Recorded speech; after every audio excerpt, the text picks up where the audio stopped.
of functioning in the world is duality, experiencing ourselves as separated from what we're experiencing, and oftentimes in spirituality, the only other choice was unity, just a dissolution of personal identity and merging into the transcendent.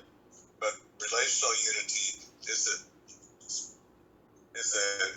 state of permeability and deep connectedness with whatever it is that we are experiencing. So there's actually a form of the zikr that came to me many years ago, which I call the zikr of relational unity. And I think most of you are familiar with the zikr.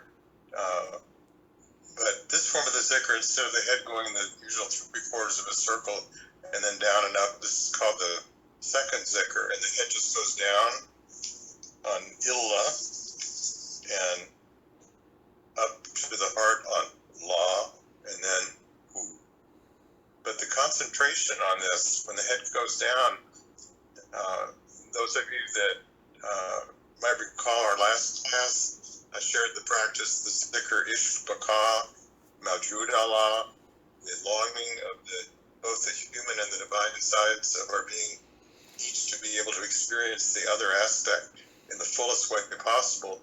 Well, this is that same longing, but in this case, it's the longing for the two sides to come to this barzakh, to come to this meeting place as the head goes down on illah. And in this particular practice, instead of doing it in a regular way like illah, when the head goes down on illah, you just hang out there and you wait until you feel like the connection has really happened. And then when you experience that, you'll feel your head is just lifted up without effort on your part on the law. The meeting of the human and divine, and what is birthed through that connection, what blossoms forth through that, and then it was like the perfume, the essence of what's come from these two sides meeting in the barzakh and then going forth into the new creation that's born anew at every instant. So I'm going to do this. This is one that there's no need to do a whole bunch of times, because when it really clicks in, just a few times will do the trick. But so I'll do it first, and then you can do this at your own rate. So it's like this. It's like, and the head goes way down, like if you're going into the depths of your being, the depths of manifestation, awaiting this connection, this pull between the human and divine sides to meet each other. So it's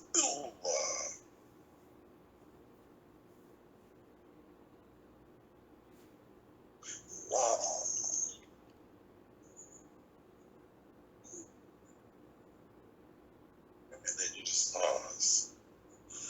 Sometimes I'll just do this practice once, but let's do it 3 times. Do it. Ooh.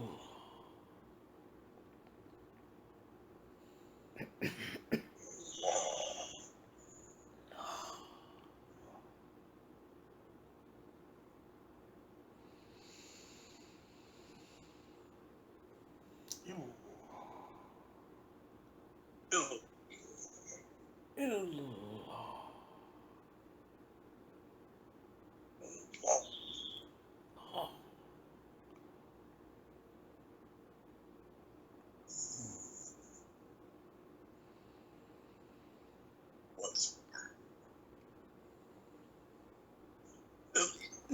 Ooh.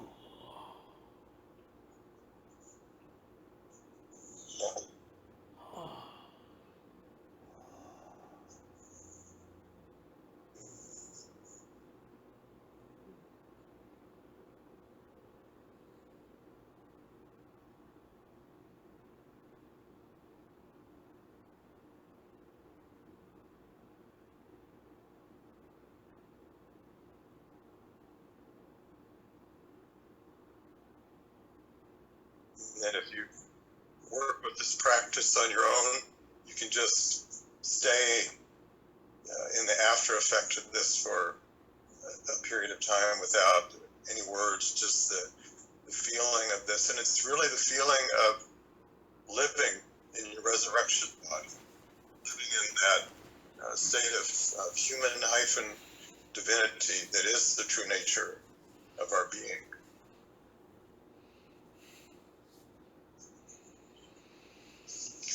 Now we're going to enter the part of our class about the landscapes and the visualizations.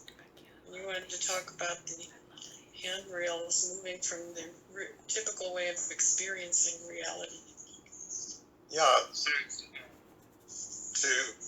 well, for one, the purpose of these landscapes is to help us orient to a totally different dimension of our being.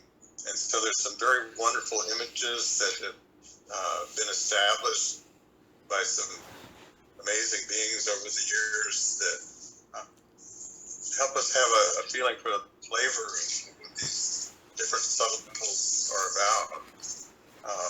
And they're just, they're kind of a starting place of orientation. Let me read you a quote. This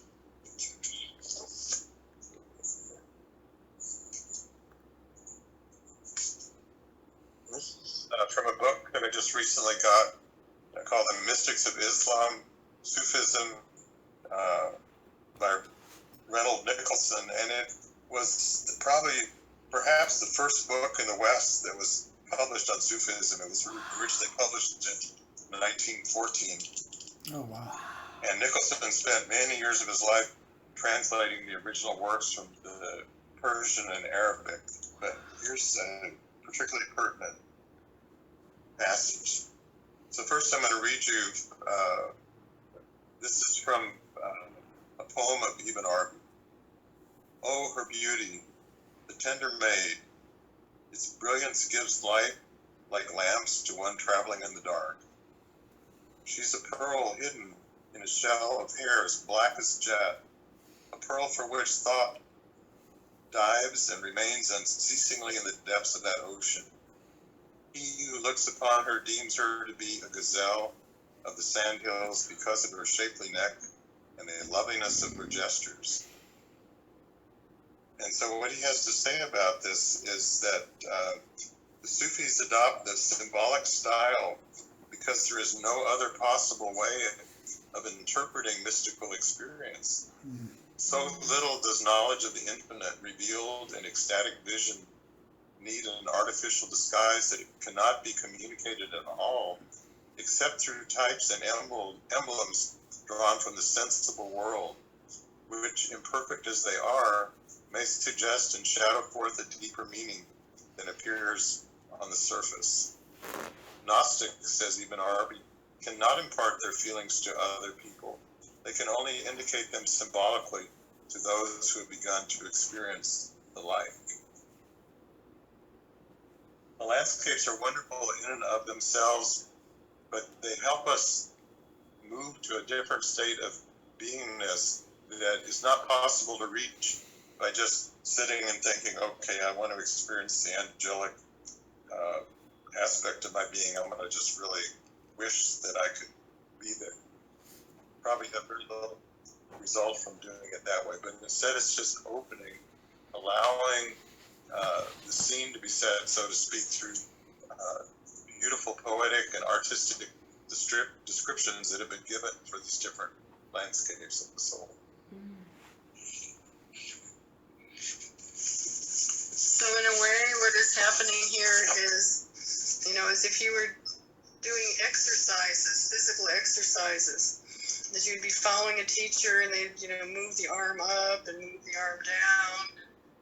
You could learn this and get the number of repetitions and then take it with you and do that yourself.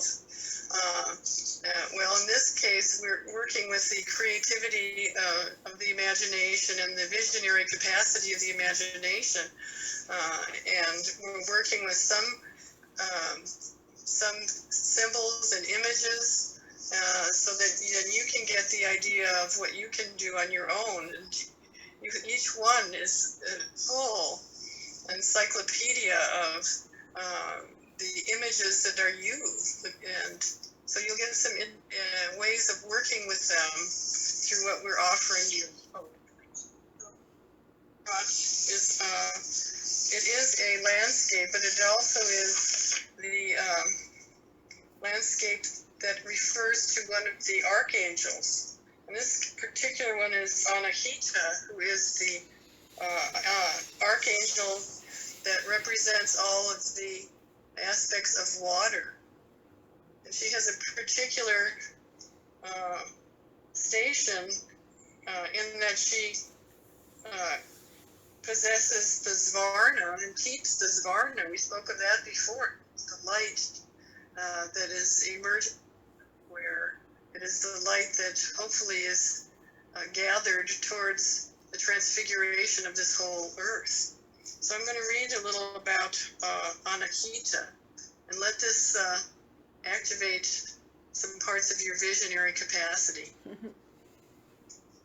There is a mountain called Hukaira, a mountain as high as the stars, and from which pours down the torrent of the heavenly waters of Onakita, the high, the sovereign, the immaculate.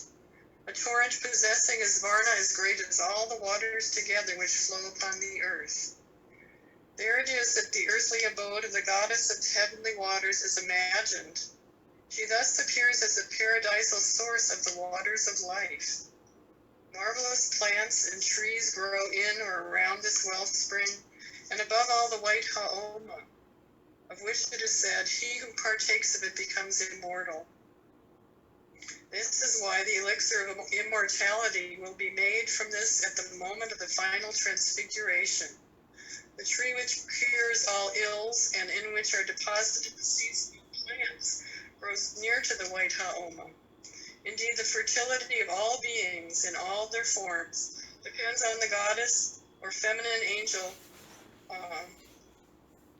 that we were speaking of. She is like a virgin of the waters, pure, chaste, immaculate, recalling the Greek Artemis. And there are descriptions having to do with all the other archangels for some of these beings. So now we could also have a different kind of visions. Paramalaya, who was our teacher for many years, gave many different, what he called landscapes. So, and one of them was associated with the energy of pure spirit. So if you like, we'll just do a short taste of this, but you can do it, spend more time at your leisure at another time. So close your eyes for a bit. Imagine that you're high in the mountains.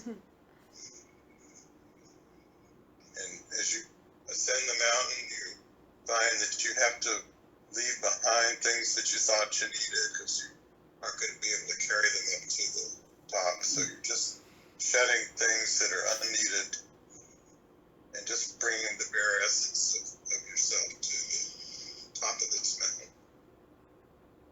You arrive at the peak of this mountain during the night. The moon is shining and stars.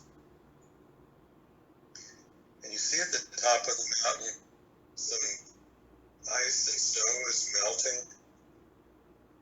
and it's trickling down the mountain, and it becomes the source of a stream that flows down the mountain that ultimately goes all the way to the bottom.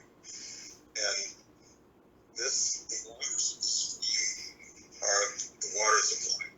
So this is the source of the waters of life. And the energy of pure spirit is said to be the catalyst of life, that which enables life to live. So, but you're in this immaculate landscape, far above the snow, and at the very top, this just beginnings of the stream, the water flowing down. And you feel this state of purity of your soul, of innocence, kind of a rebirth and a rejuvenation.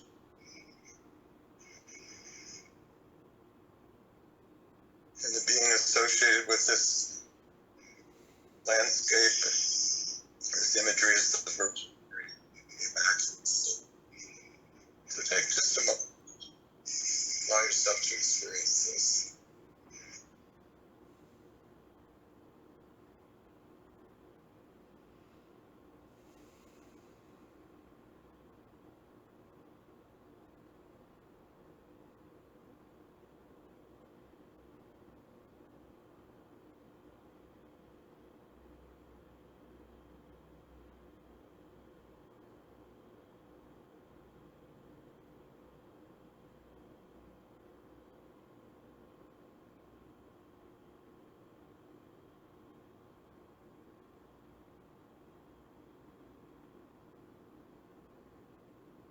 And feel this energy of pure spirit pouring down through your being, descending through all the parts of the physical body,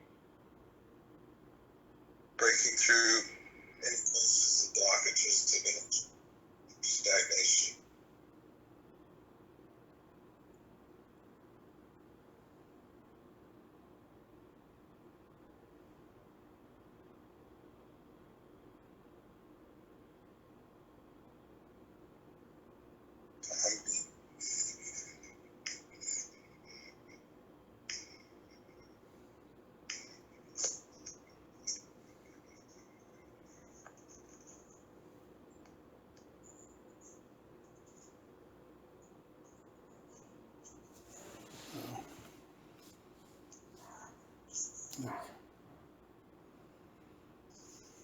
Another visualization, which may be somewhat familiar to you, is that of the Chinbot Bridge.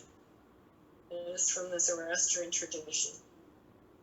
So imagine yourself having completed your life's journey, and your body is failing, your body is known for all this time. And you feel this light rising in you as the body itself is getting more and more quiet, more and more still.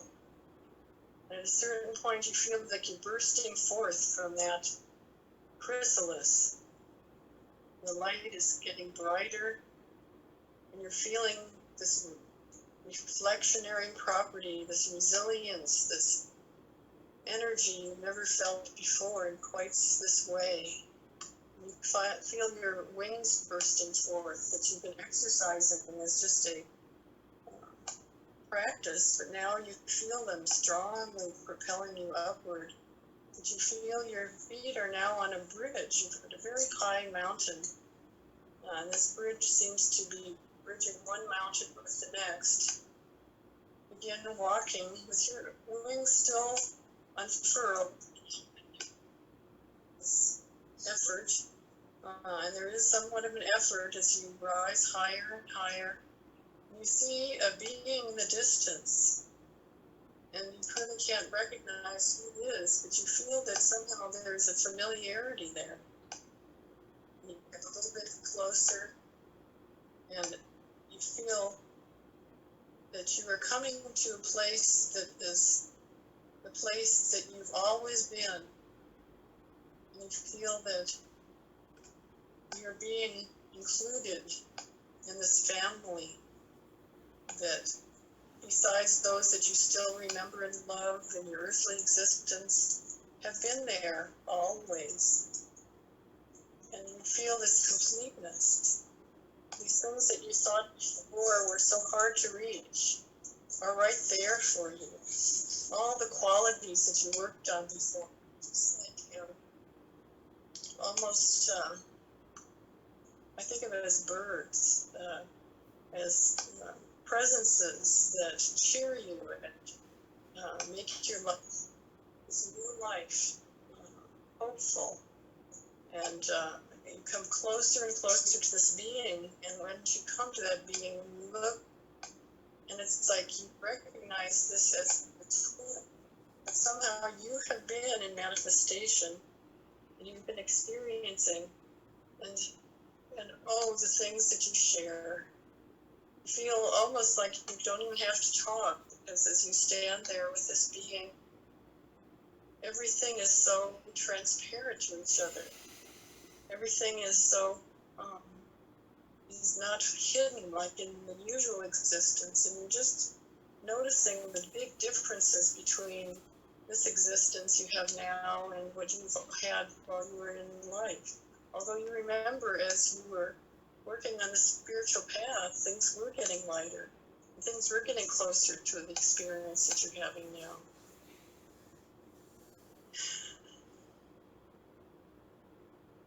Just gaze into the eyes of this being. You feel thankfulness. You close your eyes. You realize that this is a place that you can go to. It is your own experience. On top of the mountains, on the Chinbot Bridge.